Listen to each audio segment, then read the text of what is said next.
Boa noite, jovens.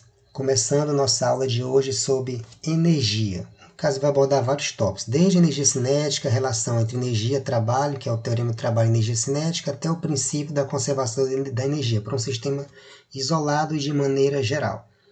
Então vamos lá. Como sempre, eu gosto de colocar um sumário para a gente se organizar e ver a sequência e não se perder. Como está aí, desde o trabalho mais baixo de uma força constante, passando por uma força variável, a representação gráfica, teorema do trabalho e energia cinética, energia potencial, gravitacional e elástica, os dois tipos de potencial, até o princípio da conservação da energia. E no final, essa lista, que tem 7 questões, não é para ser feita aqui no slide comentado. Essas cinco primeiras são da lista de vocês, da atividade. E as 2 últimas a gente vai ver como faz depois como exercício. Então vamos lá. Para começar, nós vamos sempre da maneira mais simples. Qual é a maneira mais simples? É definir o seu ponto de partida. O nosso ponto de partida aqui é definir trabalho. Trabalho é a grandeza física que mede a energia. Então vamos pegar uma situação, um problema aqui no caso. Tem um bloco num plano horizontal, um bloco de azul, sobre ele tem uma força F, e esse bloco vai se deslocar desde essa posição onde ele está destacado de azul até essa parte onde ele está destacado pontilhado. Veja que dá uma certa distância D. Então tanto o deslocamento como a força tem a mesma direção e o mesmo sentido. Então nós podemos fazer nossa definição de trabalho como sendo a força vezes o deslocamento, porque, claro, para deslocar o bloco de um ponto a outro, você gasta energia, ou quem executou gasta energia. Então, o trabalho ele mede justamente esse gasto de energia, que logicamente, quanto maior a distância, maior o gasto de energia, quanto maior a força aplicada, maior o gasto de energia. Então, há uma proporção direta entre o trabalho e essas duas grandezas, no caso. Mas se a força e o deslocamento não tiverem a mesma direção, como nessa segunda situação que eu coloquei agora, tiver, digamos, a força inclinada, formando um ângulo θ com a horizontal, no caso com o deslocamento, com o vetor de deslocamento. Aí, nesse caso, nós temos que utilizar nossas técnicas de vetores, mas são bem simples. Não, porque você poderia perguntar, será que eu tenho que fazer uma outra definição? Não, a definição básica, de maneira simples, ela vale para qualquer situação. Basta lembrar que esse produto entre força e deslocamento é um produto escalar. E no caso de um produto escalar, o produto escalar de duas grandezas no caso, é o produto das duas grandezas multiplicado pelo cosseno do ângulo entre elas. Se fosse um produto vetorial, seria o seno do ângulo. Por isso que é o cosseno do ângulo, no caso, o cosseno de θ. Então veja que a segunda equação não é uma outra equação para vocês decorarem. Ela se baseia na primeira. Esse cosseno de θ apareceu apenas por causa do ângulo entre as duas grandezas. Mas ele também está incluído na primeira relação. É porque como o ângulo é zero, já que o deslocamento e a força na primeira situação estão na mesma direção e sentido, o ângulo é zero e o cosseno de zero é 1. Por isso que não está incluído na definição básica, porque não tem necessidade. Pronto. Já está definido nosso trabalho, que é a grandeza física que mede a energia. Continuando. Depois que a gente faz a definição de trabalho, nós vamos pegar agora algumas situações. Vamos pegar o trabalho de forças constantes. Está no plural, veja, de várias situações em geral. Então vamos pegar aqui uma situação, a mesma anterior, só que fazendo uma análise diferente. Ó. Eu tenho um bloco e sobre esse bloco está atuando 4 forças. Na situação anterior eu não mostrei, porque eu queria só fazer a definição básica. Quais são as 4 forças que estão atuando sobre ele? Ó? Se alguém faz uma força para a direita, tem uma força para a esquerda, que é a força de atrito. Todo mundo sabe que tem um atrito, tipo você passar uma na outra ou quando você puxa qualquer objeto. A terra também puxa esse bloco para baixo, que é o peso, mas o chão faz uma força para cima, que está representado pela letra N, que é a força normal. Então, o F é a força que um agente externo qualquer aplica, pode ser uma pessoa. A normal, que é representada pela letra N, é uma força que o chão aplica para cima. E o mg é a força-peso, que é a massa vezes a gravidade, que o chão puxa o bloco para baixo. E esse FAT, que é FAT, é a força de atrito, abreviada, que logicamente também está no sentido contrário à força que a pessoa está aplicando, porque ela se opõe ao movimento.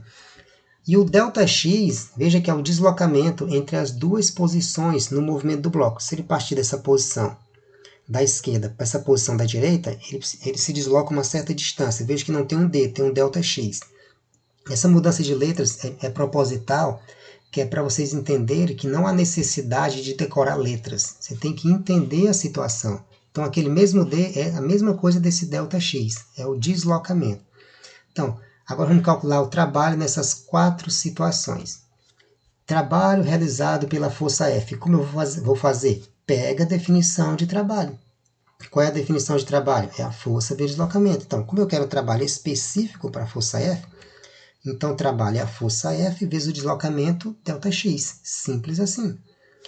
Se eu quero o trabalho realizado pela força de atrito, especificamente a força de atrito, que é essa força para a esquerda destacada de vermelho, aplica a definição básica. O trabalho é a força de atrito multiplicado pelo ΔX.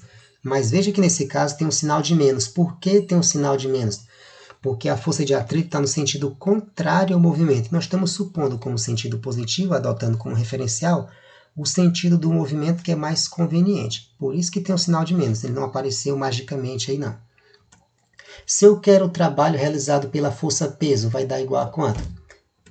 Nesse caso, o trabalho da força-peso vai dar o peso, que é a força, multiplicado pelo deslocamento ΔX, vezes o cosseno do ângulo, que é 90, que dá igual a zero. Por que esse cosseno do ângulo está incluído? Veja que a força, que é o peso, mg, está na perpendicular, e o deslocamento é horizontal, o peso é vertical.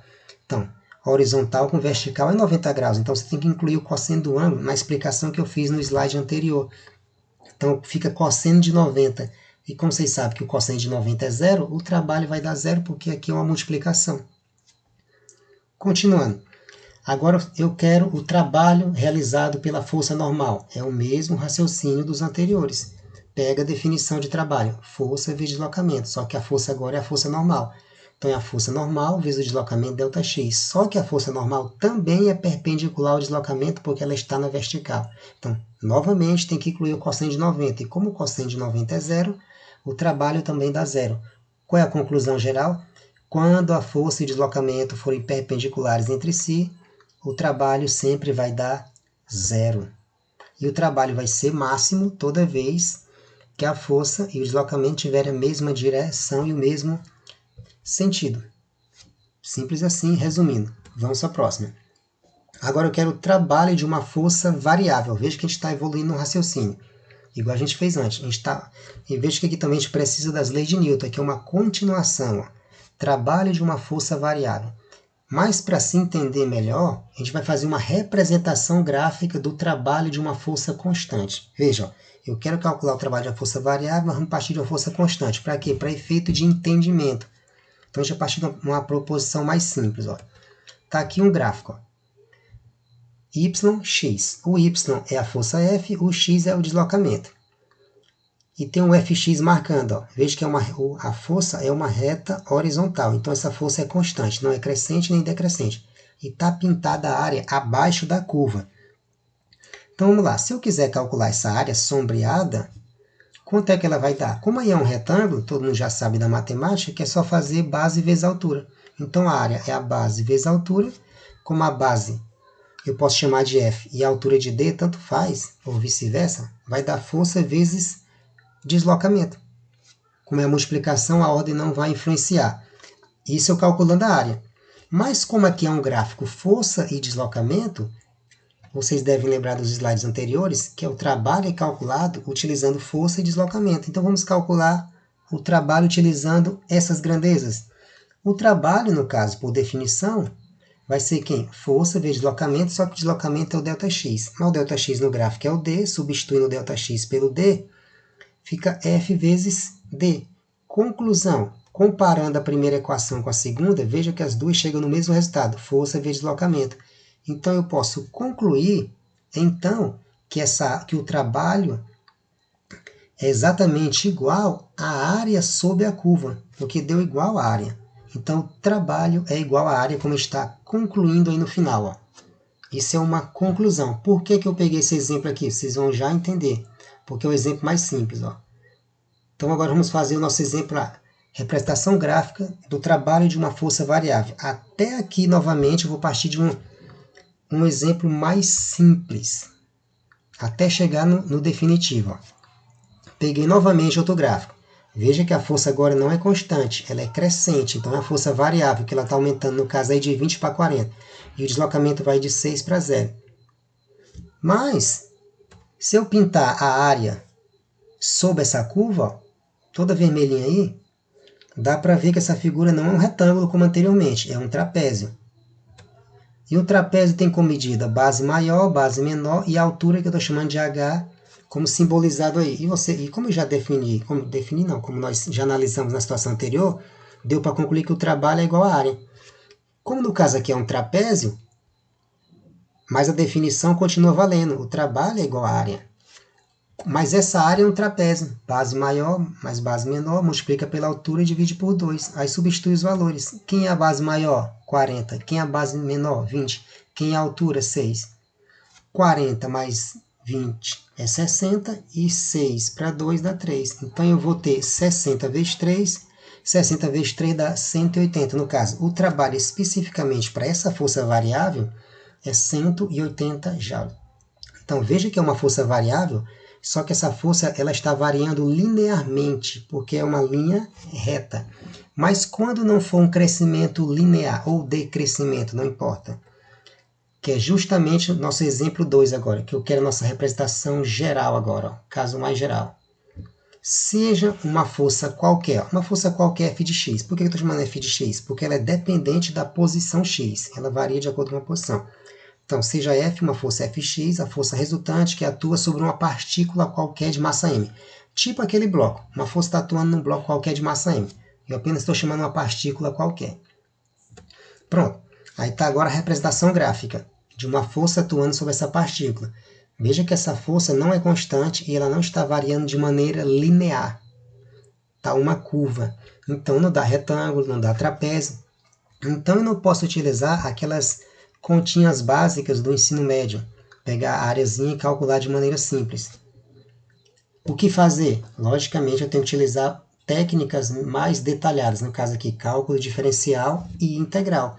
A primeira coisa é você pegar essa área e subdividir em pequenos retângulos, variando desde x2 ou de x1 até x2. Ou seja, você pega esse intervalo de x2 a x1 e subdivide em pequenos intervalos, ó, que eu vou chamar de ΔXi, cada fraçãozinha. Ó. Ou seja, estamos fazendo vários cortes, como representado agora no segundo gráfico. Esse segundo gráfico é o mesmo anterior, só que feito vários cortes. Ó, e aparece vários retângulos. A largura de cada retângulo é esse ΔXi. E veja que se a gente pegar a força, essa força Fi, ela muda de acordo com a posição da onde eu pego o ΔXi, ou seja, dependendo do retângulo, a força muda. E, logicamente, se a força muda, ela é variável. Não posso fazer aquela continha simples. Eu vou ter vários retângulos de alturas diferentes, vários comprimentos, várias larguras diferentes. Mas se eu pegar a definição de trabalho e aplicar nessa relação, como eu estou dividindo essa área da esquerda e transformando nessa área da direita, eu vou ter vários retângulos. Pode ser 100, 200, milhares, não importa. Então, no caso, como a gente já sabe que o trabalho é igual à área, basta eu juntar todas as áreas do retângulo, que eu vou ter a área total, e logicamente eu tenho o trabalho, porque o trabalho é igual à área. Então, o trabalho nada mais é do que a força vezes deslocamento novamente. Só que não posso fazer um produto direto, eu tenho que fazer um somatório. Por quê? Porque eu tenho que somar todos os retângulos, ou seja, trabalho, força vezes deslocamento continua válido, só que eu estou fazendo um somatório de todos esses produtos. Mas tem um detalhe, se eu fizer o ΔXi, que é a largura de cada retângulo, no limite tendendo a zero, ou seja, o mais estreito possível no limite, eu transformo esse somatório em quê? Numa integral. Então, o trabalho vai ser a integral desde a posição inicial, que é x1, até a posição final, x2, que são os limites de integração, de f de x dx. Ó. Veja que é a mesma relação lá do começo, trabalho, força vezes deslocamento, só que na forma diferencial, ou seja, está dentro da integral. Porque, no caso, é a única maneira da gente calcular essa força variável, que, no caso, não seja de maneira linear. Porque antes era linear, é mais fácil. Nesse caso, não é. Então, nesse caso, você só faz pela integral, como eu expliquei aqui agora. Então, todos os problemas que caírem nessa situação, tem que fazer dessa maneira. Continuando. Teorema do trabalho e energia cinética. O que é a energia cinética? A energia cinética é a energia de movimento. Por isso que eu coloquei esses dois tópicos para ficar bem